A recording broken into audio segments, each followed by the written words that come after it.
Ethiopia is a nation as old as the Bible, as new as its first democratic government. Today, it is one of the poorest countries in the world. For most, home is a jerry-built shanty on an unpaved rocky hill. The family of Fentahun Asefa wakes up to face another day of hunger, sickness, and unemployment. Belainish Ezra, Fentahun's wife, is the first to rise from her thin straw mattress on the mud floor. She prepares breakfast for her husband, her sick mother, and 4 children.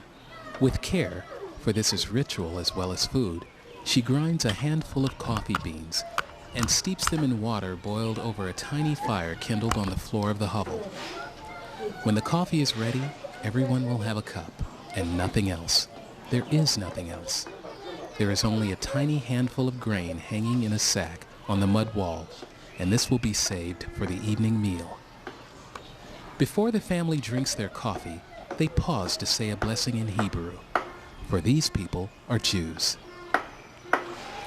They are the poorest of the poor in Ethiopia, traditionally known as falasha, a word that means stranger, alien person without land. But of all Ethiopians, they are perhaps the richest in dreams, for they dream of going at last to the land of Israel, a country they regard as their ancient and true homeland. A country where many members of their close-knit family already live and await them. It is not an impossible dream for Fentahun, Belainish, and their family, if only they could survive until it comes true.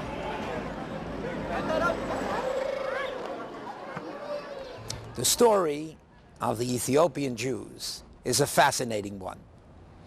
There are many stories of their origins.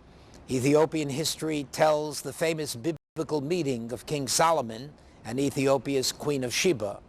According to legend, when the queen returned to her palace in Ethiopia, she bore King Solomon's son, Melanick. When Melanick grew up, she sent him to his father in Jerusalem to learn how to become a great ruler.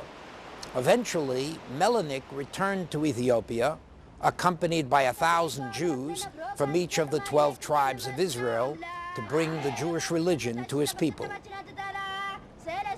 However, Jewish tradition rejects that, and some tell another story.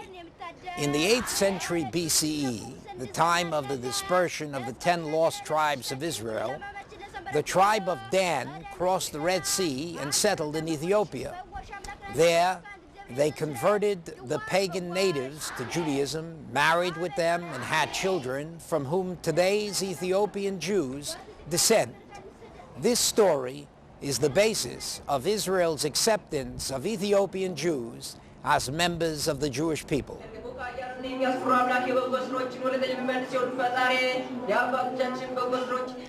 In recent years, thousands of Ethiopian Jews have immigrated to Israel. Fentahun and Belainish's family are part of the last remnant of their people still in Ethiopia. Gathering in front of their home, a blind mother holds her most prized possession, photographs of her family in Israel. Many others have parents and spouses in the Promised Land. Some have children. Will they survive the journey that will unite them with their loved ones? For a long time, the answer has been in doubt. Illness, appalling living conditions, and above all, malnutrition have taken their toll. Many babies are stillborn or damaged. Children are often seriously underweight or too short for their ages. Goiter is common in children and adults.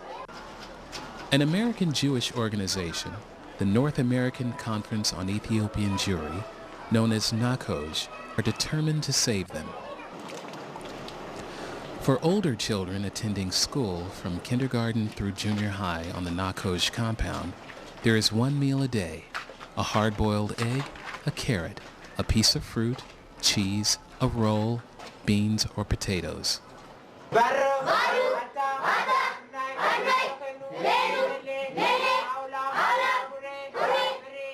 It is a very good meal. The children no longer faint in class, but we know they have nothing else to eat. Is one meal enough for a growing child? No, it is not. Swollen bellies, matchstick limbs, protruding limbs, height and weight significantly lower than the World Health Organization deems appropriate, give frightening testimony.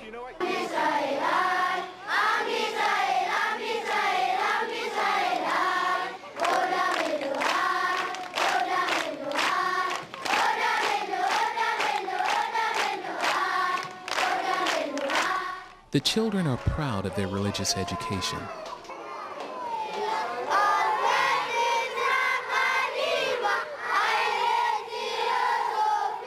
They learn prayers and blessings, practices and customs, and the history of the Jewish people. They study the Torah and joyfully sing the songs of Zion. Food, education, gainful employment, religious facilities. All these are offered in the hope of sustaining the community until its members can reach Israel. But the process of immigration is slow. People suffer terribly.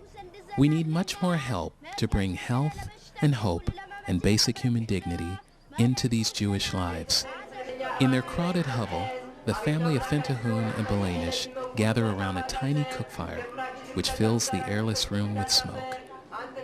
Belanish has prepared their dinner, nothing but a bit of traditional Ethiopian pancake bread, called injera.